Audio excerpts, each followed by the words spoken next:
You are listening to Palushi Performance Podcast, and here is your host, Ray Palushi.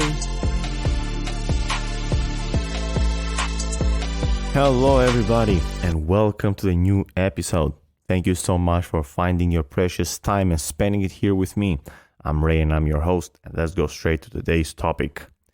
Today we'll talk about our mind. How can we affect our mind?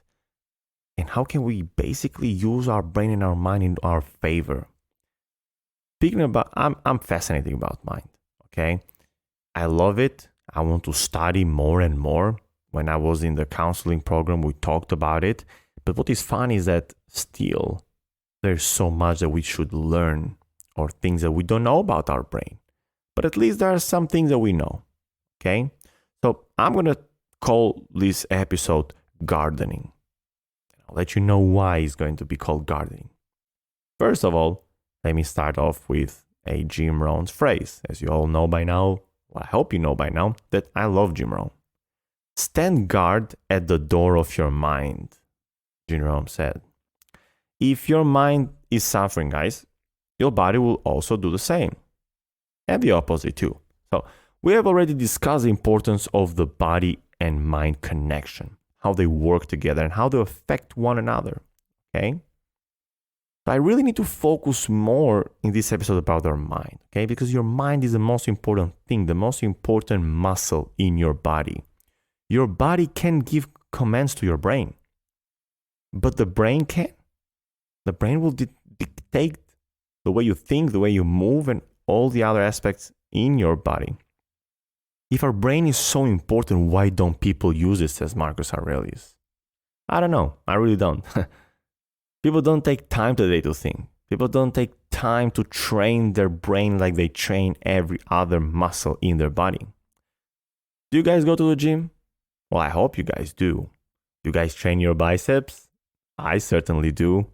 Even though biceps are such a small muscle and it's not even like the most important muscle in your body, but it's the stigma that everybody's flexing their biceps when they look in the mirror or they want to show somebody that they're working hard, right?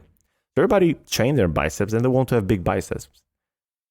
And if you have a big bicep, and obviously if you have like a big and nice body, you look great, you look beautiful. I love that. I certainly do for myself. This was one of the reasons that I still go to the gym, because I also like to look beautiful and look good because it makes me feel good. Now, if you look beautiful from the outside, can you imagine how beautiful you would look inside if you train your brain and you work on your mind? It is fascinating. It is gorgeous.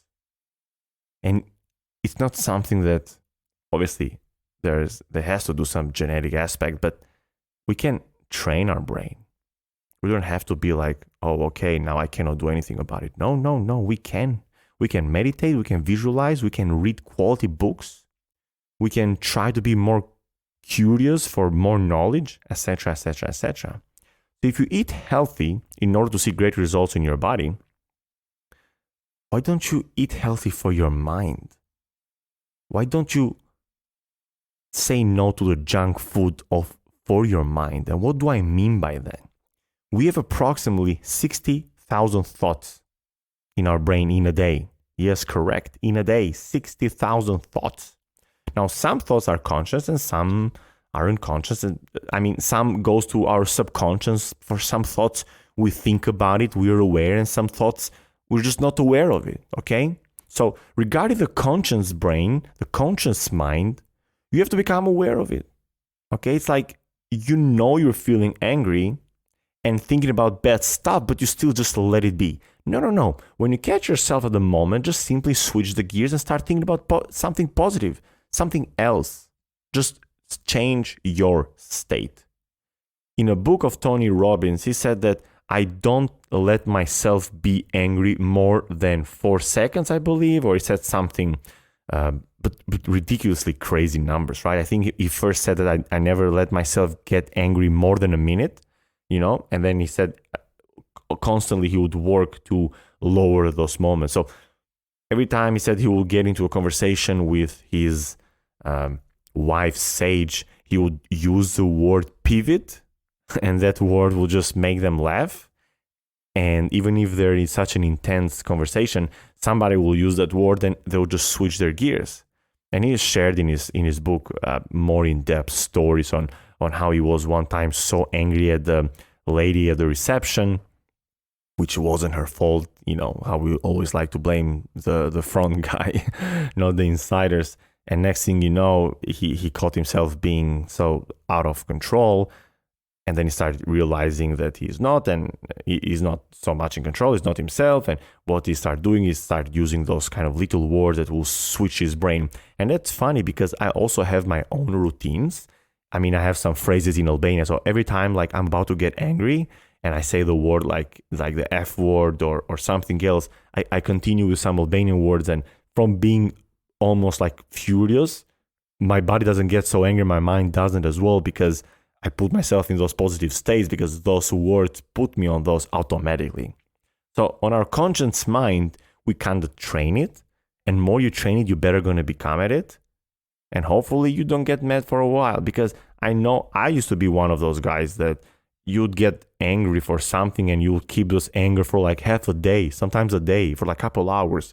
But you're wasting so much of your day for something that maybe wasn't even your fault. So being more conscious about our conscious mind and controlling our thoughts and our emotions is very, very beautiful. So becoming better into the awareness skill and tool, so we can control ourselves more, even when we feel like we're out of control. Sometimes just automatically doing it, just by saying some words that will just switch the gears. Okay? But let's talk now for the subconscious. Oh my God, this is beautiful, beautiful, beautiful. Why is beautiful? Because we know so little about it, but we still have some stuff that we can, or some things or some tools that we can affect it. Our subconscious mind just runs. It's always running. And what is funny is that it just doesn't run on its own. You're still in control of it, just without knowing. How does that happen? Well, let me tell you now. You're constantly looking at something. And if you're not looking because you're sleeping, you're listening at something.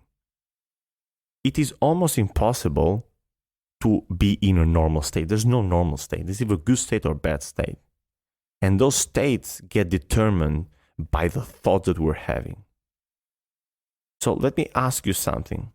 If you're listening to songs that promote suicidal or negativity or depression, if you read the morning newspaper that talks about how government is in so much debt, if you turn on TV and you put it to the news where you are watching the war or whatever war it's happening that's now in the world, the Ukrainian-Russian war, whatever war, okay?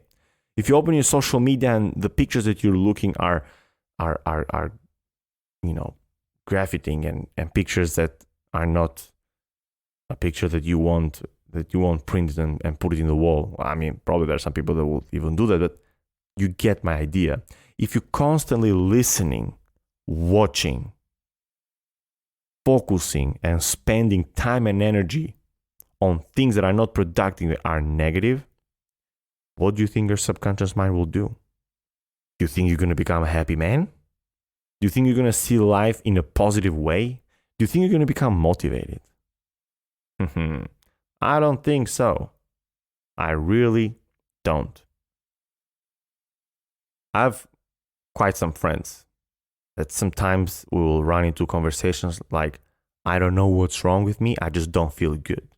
And then I keep asking questions, and more questions you ask, more information you'll gather, and they will eventually lead you somewhere. And you see that they spend most of their time in their phone, on their social media. Maybe watching porn, maybe watching things that are not productive, listening to those songs, reading books that have no value for their life. And most of the day, they spend their time focusing, listening, watching, spending their energy on things that has nothing to do with improvements or giving their life a purpose. Tell me, how would you feel? For sure you won't feel good. If the first thing that you do in the morning, you open your social media, You think that people on social media share their bad sides? I'm also one of them. I don't post there when I'm angry, when I'm mad, when I have my depression moments or anxious moments. No, I only post like the good stuff. Now, luckily, I've been taking a very other direction of my life where all my posts are about motivation, positivity, and how can we become the best version of ourselves throughout all the techniques and skills that I've been learning and using on my own and trying to teach everybody else. But there are people out there that also show their good side. Now, the good side might be the new car. Maybe they didn't pay for it. Maybe they rented. The good side of them is a beautiful watch. The good side is them in a vacation that most likely they got their money from their parents or loan it in the bank. I know people that will loan money just to go on a great vacation in the summer, which is totally ridiculous. There's girls that will show their body more than anything else. I mean, their beautiful forms, which I don't know what's the point behind that if they're promoting themselves on selling something, because I mean, I don't see why it's unless you're a bodybuilder and you're trying to show your muscles, that's great. But the rest, I don't get it. I really don't. I mean, I know that they do it for views, so it is what it is. But you see my point of view. If you open your phone the first 5 minutes, 10 minutes, the first hour that you wake up and you look at these things, how would you feel? You'll feel bad because you probably are at home about to get ready to go to work and the rest of the world is having an amazing life.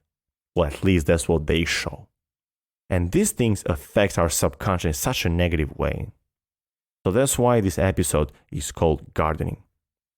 You want to garden your mind. You want to stand guard at the door of your brain. Have you seen some people's houses that they take care so much for their yard? They garden their yard. They plant new flowers every week. They water their garden. They're constantly working on it in heat and when it's raining. And you'll see some of those gardens and some houses, their front yard is gorgeous even in a rainy day. Why? Because they spend time at it. And that's what I want you to do with your brain. I want you to spend time at it.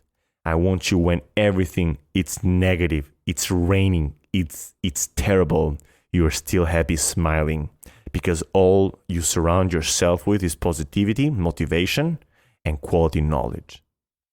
So please, please, please, please spend time on training and gardening your mind. Let me read you a story that I found it online, which I found it very fascinating. It goes by this. One man was traveling and suddenly he got to the paradise. He sat down under the desired tree.